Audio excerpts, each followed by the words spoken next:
মাননীয় মন্ত্রী সমরেজাউল করিম কালো টাকারে সাদা করছেন উনি। তাও মন্ত্রী হওয়ার আগে 10 তলা একটা বাড়ি আছে ওনার, যেটার নির্মাণ ব্যয় হয়েছে 15 কোটি টাকা। তোপখানা রোডে 2টি অফিস স্পেস, তারপর হচ্ছে গিয়ে জমি হচ্ছে গিয়ে অনেক অসংখ্য জমির মালিক। তারপর রাজধানীতে 4 শতাংশ জমিতে একটি বহুতল পাকা বাড়ি, যার মূল্য কয়েক কোটি টাকা। তারপর হচ্ছে গিয়ে আপনার পাইকপাড়ায় কেয়ারি বুরুজ ভবনে একটি ফ্ল্যাট আছে। পিরোজপুরে আছে ওনার নাজিরপুরা আশেপাশের এলাকায় কোটি টাকার জমি ক্রয় করেছেন। আসসালামু আলাইকুম প্রিয় দর্শক, এবার ব্যারিস্টার সুমন সংসদে মৎস্য এবং পানি সম্পদ মন্ত্রীকে ইচ্ছামতো ধুলাই করেছেন। প্রিয় দর্শক, আসলেও এই সব মন্ত্রীদেরকে সংসদে এভাবে অপমান করাটা কতটুকু সাহস থাকলে তাদেরকে সরাসরি সংসদে এভাবে অপমান করা যায় এবং এই অপমানের পাল্টা রিয়াকশনটা কি হয়েছে। প্রিয় দর্শক, চলুন আমরা সরাসরি একটি ভিডিওর মাধ্যমে সেটি দেখবো, তারপরে এ নিয়ে বিস্তারিত আলোচনা থাকছে। মাননীয় মন্ত্রী সমরেজাউল করিম কালো টাকারে সাদা করছেন উনি। তাও মন্ত্রী হওয়ার আগে 10 তলা একটা বাড়ি আছে ওনার, যেটার নির্মাণ ব্যয় হয়েছে 15 কোটি টাকা। তোপখানা রোডে 2টি অফিস স্পেস, তারপর হচ্ছে গিয়ে জমি হচ্ছে গিয়ে অনেক অসংখ্য জমির মালিক। তারপর রাজধানীতে 4 শতাংশ জমিতে একটি বহুতল পাকা বাড়ি, যার মূল্য কয়েক কোটি টাকা। তারপর হচ্ছে গিয়ে আপনার পাইকপাড়ায় কেয়ারি বুরুজ ভবনে একটি ফ্ল্যাট আছে। পিরোজপুরে আছে ওনার নাজিরপুরা আশেপাশের এলাকায় কোটি টাকার জমি ক্রয় করেছেন সমরেজাউল করিম। এটা আমার সমস্যাটা যে জায়গায় হয়েছে, এত জায়গা থাকার পরও, সম্পদ থাকার পরও, ঢাকা শহরে এরকম 2-3টা বাড়ি থাকার পরও উনি মন্ত্রী হওয়ার 1 মাস 2 দিনের মধ্যে আবার রাজুক থেকে প্লট বরাদ্দ নিছেন। তাও আমার কথা হচ্ছে যে কত টাকা লাগে একটা মানুষের। এই যে মৎস্য ও প্রাণী সম্পদ মন্ত্রণালয়ের তথ্য অনুযায়ী উনার জন্ম কিন্তু হচ্ছে 1962 সালে। 71 সালে যদি মুক্তিযুদ্ধ হয়ে থাকে তাহলে উনার বয়স হয় মাত্র 9 বছর। 9 বছর বয়সে উনি মুক্তিযোদ্ধা কিভাবে হলেন আমার জানা নাই, কারণ আমার মেয়ের বয়স 9। এই মেয়েকে স্কুলে পাঠাইতে গেলে একটা মানুষকে দিয়ে আমার স্কুলে পাঠাইতে হয়। তাহলে আমি কোনোভাবে মিলাইতে পারতেছি না যে 9 বছর বয়সে উনি কিভাবে মুক্তিযোদ্ধা হইলেন। এটা আমার কোনোভাবে মিলতেছে না। ডিজিটাল বাংলাদেশ দরকার, কিন্তু ডিজিটাল ব্যবস্থার অপব্যবহার করে যারা, তাদেরও বিচারের জন্য যদি ব্যবস্থা না হয় সেটাও কিন্তু এক প্রকার দায় মুক্তি তাদের জন্য হয়ে যায়। মাননীয় সদস্য জনাব সৈয়দ সাইদুল হক হবিগঞ্জ 4 একটি সম্পর্ক প্রশ্ন করুন। শুরু করিতেছি মহান আল্লাহর নামে, যিনি পরম করুণাময় এবং অত্যন্ত দয়ালু। মৎস্য ও প্রাণী সম্পদ মন্ত্রী তিনি হচ্ছেন গিয়ে আমাদের মাননীয় মন্ত্রী সমরেজাউল করিম। উনি হচ্ছেন গিয়ে আমার জন্য একটি আইডল, আদর্শের জায়গা বলতে পারেন। আমি ওনাকে আদর্শ হিসাবে মনে করি এবং মনে করতাম আগে থেকে। ওনার কথা শুনলে আমার কাছে মনে হতো আমি হাঁ করে তাকিয়ে থাকতাম যে এত সুন্দর কথা বলেন, এবং আমি ওনার মতোই হতে চাইতাম। কিন্তু আজকে যখন দেখলাম যে একটা নিউজ আসছে, আমি জানি না আপনারা দেখেছেন কিনা, সমকালে একটা নিউজ আসছে। যে এই নিউজটা পড়ার পর আমার কাছে, এই সমকালের নিউজটা আমার কাছে পড়ার পর আমার মনে হয়েছে যে 2-1টা কথা আমার মনে হয় বলা উচিত। কারণ আমি একটা কথা যে একটা বিশ্বাস করি যে আমি বঙ্গবন্ধুর সৈনিক। যেখানেই দুর্নীতির কোনো গন্ধ পাই, যেখানেই মানে মানুষের টাকা নষ্ট হয় এরকম জিনিস পাই, আমি দাঁড়াই যাই, জীবনের যত ঝুঁকি থাকুক তা কেন। আমি প্রথমে একটা কথা আপনাদেরকে বলতে চাই যে এই রিপোর্ট অনুযায়ী দেখলাম, এই যে মৎস্য ও প্রাণী সম্পদ মন্ত্রণালয়ের তথ্য অনুযায়ী উনার জন্ম কিন্তু হচ্ছে 1962 সালে। 1962 সালে উনার জন্ম হয়ে থাকলে উনি মুক্তিযোদ্ধা হিসাবে দাবি করতেছেন, উনার সার্টিফিকেট আছে মুক্তিযোদ্ধার। এবং উনি 71 সালে যদি মুক্তিযুদ্ধ হয়ে থাকে তাহলে উনার বয়স হয় মাত্র 9 বছর। 9 বছর বয়সে উনি মুক্তিযোদ্ধা কিভাবে হলেন আমার জানা নাই, কারণ আমার মেয়ের বয়স 9। এই মেয়েকে স্কুলে পাঠাইতে গেলে একটা মানুষকে দিয়ে আমার স্কুলে পাঠাইতে হয়। তাহলে আমি কোনোভাবে মিলাইতে পারতেছি না যে 9 বছর বয়সে উনি কিভাবে মুক্তিযোদ্ধা হইলেন। এটা আমার কোনোভাবে মিলতেছে না, প্রথম প্রশ্ন। পরের প্রশ্ন হচ্ছে গিয়ে দেখেন, উনি দেখলাম রিপোর্ট অনুযায়ী কালো টাকারে সাদা করছেন উনি। তাও মন্ত্রী হওয়ার আগে। আচ্ছা, ধরে নিলাম যে ওনার টাকা আছে, অনেক টাকা আছে, উনি স্বনামধন্য আইনজীবী। এখন কালো টাকারে যিনি সাদা করেন তার পক্ষে কিন্তু উনার মন্ত্রণালয়ে যত মানুষ দুর্নীতিবাজ আছে, যারা কালো টাকার মালিক, তাদেরকে তো নৈতিকভাবে উনি কোনো কথাই বলতে পারবেন না, কারণ উনি নিজেই তো কালো টাকার মালিক ছিলেন, যেখানে উনি সাদা করছেন। এই রিপোর্ট অনুযায়ী এখানে স্পষ্ট আছে। এরপরে আমি আপনাদেরকে আরও জিনিস দেখাইতে চাই। আশ্চর্য লাগে যে একটা মানুষ, উনি নিশ্চয়ই আমাদের চেয়ে অনেক ধনী। ওনার সম্পদের হিসাবটা আমি একটু এখান থেকে আপনাদের কাছে পড়তে চাই। যে ওনার হচ্ছে গিয়ে রাজুকের 854 নম্বর দাগে হচ্ছে গিয়ে 10 তলা একটা বাড়ি আছে ওনার, যেটার নির্মাণ ব্যয় হয়েছে 15 কোটি টাকা। তুপকানা রোডে ওনার হচ্ছে গিয়ে 2টি অফিস স্পেস, তারপর হচ্ছে গিয়ে জমি হচ্ছে গিয়ে অনেক অসংখ্য জমির মালিক, তারপর রাজধানীতে 4% জমিতে একটি বহুতল পাকা বাড়ি যার মূল্য কয়েক কোটি টাকা, তারপর হচ্ছে গিয়ে আপনার পাইকপাড়ায় কেয়ারি বুরুজ ভবনে একটি ফ্ল্যাট আছে, পিরোজপুরে আছে ওনার নাজিরপুরা আশেপাশের এলাকায় কোটি টাকার জমি ক্রয় করেছেন রেজাউল করিম।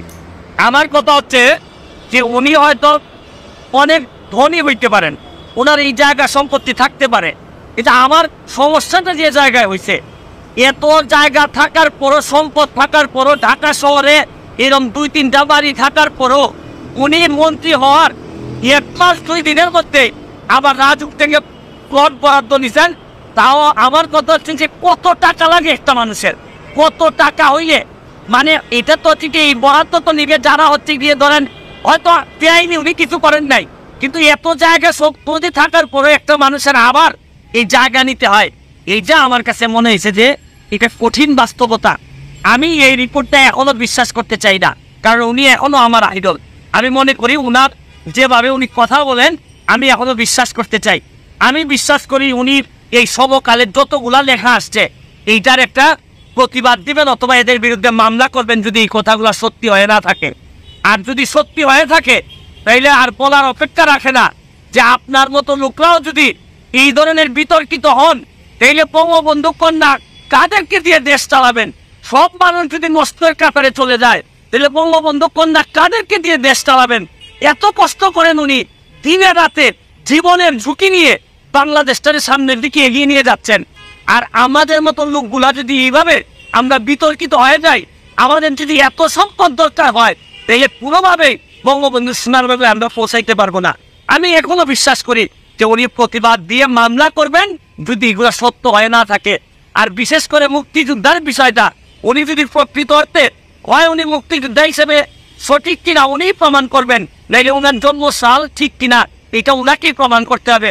আর নাইলে মুক্তিযোদ্ধা এবং মুক্তিযোদ্ধাদের মতো এইরকম একটি সম্মানিত জিনিস নিয়ে উনি যদি কোনো কিছু করে থাকেন এটা আমাদের জন্য চরম দুর্ভাগ্য হবে। আজকের মতো বিদায় নিচ্ছি, ভালো থাকবেন। যতদিন বেঁচে আছি প্রতিবাদ করার মধ্যে দিয়ে যাইতে চাই, আর মরে গেলে তো আপনাদের কাছে শুধু দোয়া চাই। ধন্যবাদ মাননীয় সদস্য, মাননীয় মন্ত্রী।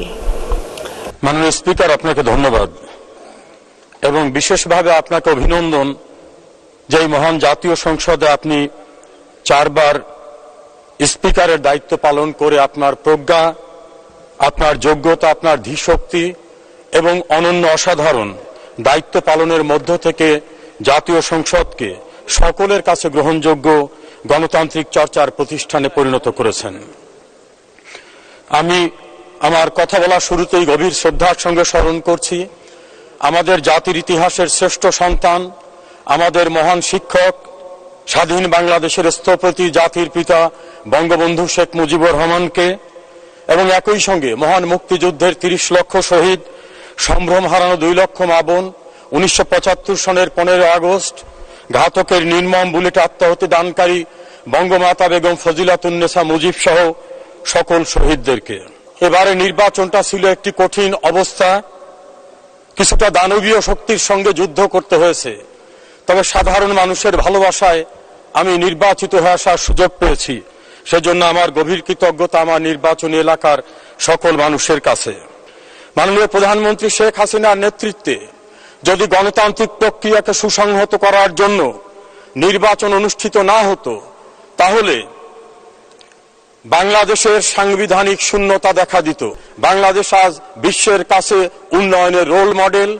আজ বাংলাদেশে কেউ অপরাধ করে দাম্ভিকতার সঙ্গে বলতে পারে না আমি অপরাধ করেছি, কেউ কিছু আমাকে করতে পারবে না।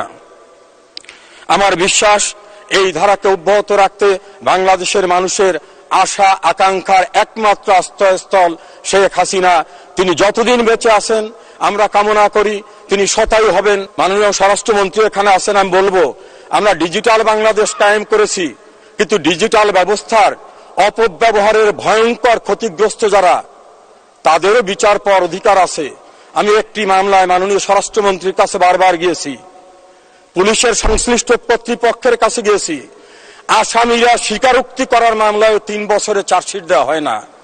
এই অজুহাতে আসামিরা জেলখানা থেকে বের হয়ে যাচ্ছে। ডিজিটাল বাংলাদেশ দরকার, কিন্তু ডিজিটাল ব্যবস্থার অপব্যবহার করে যারা, তাদেরও বিচারের জন্য যদি ব্যবস্থা না হয়, সেটাও কিন্তু এক প্রকার দায় মুক্তি তাদের জন্য হয়ে যায়। আশা করি এই বিষয়গুলো সংশ্লিষ্ট যারা আছে তারা গুরুত্বের সঙ্গে বিবেচনা করবেন। মাননীয় স্পিকার, আপনাকে অনেক অনেক ধন্যবাদ। জয় বাংলা, জয় বঙ্গবন্ধু, বাংলাদেশ চিরজীবী। আপনারা শুনলেন ব্যারিস্টার সুমনের মুখ থেকে যে মৎস্য এবং পানি সম্পদ মন্ত্রীকে কিভাবে সে ধুলাই করে। একটি কাজ কিন্তু সে করতেছে, অর্থাৎ দুর্নীতির বিরুদ্ধে অনেক কথাই কিন্তু অনেকের বিরুদ্ধে তুলে ধরেছেন। আর এতে কিন্তু সুমন ভাই বুঝতে পারতেছেন যে তার উপরে বিপদ আসতে পারে। হ্যাঁ প্রিয় দর্শক, এভাবে যদি সুমন ভাই কথা বলতে থাকে তাহলে বিপদ কিন্তু তার উপরে অচিরেই আসবে। এখানে ব্যারিস্টার সুমনের আরেকটা পলিটিক্স অথবা আরেকটি মেধা তিনি ব্যবহার করতে পারেন, সেটি হলো এভাবে মানুষেরকে এভাবে এমপি মন্ত্রীদের দোষ ধরে দিয়ে একসময় সে আরও জনপ্রিয় হয়ে উঠবে। আর জনপ্রিয় হওয়ার পরে শেখ হাসিনার পরবর্তীতে সে কি ক্ষমতা দখল করতে পারে কিনা। প্রিয় দর্শক, এই মতামতের জবাব আপনারা আমাদের কমেন্ট বক্সে করবেন।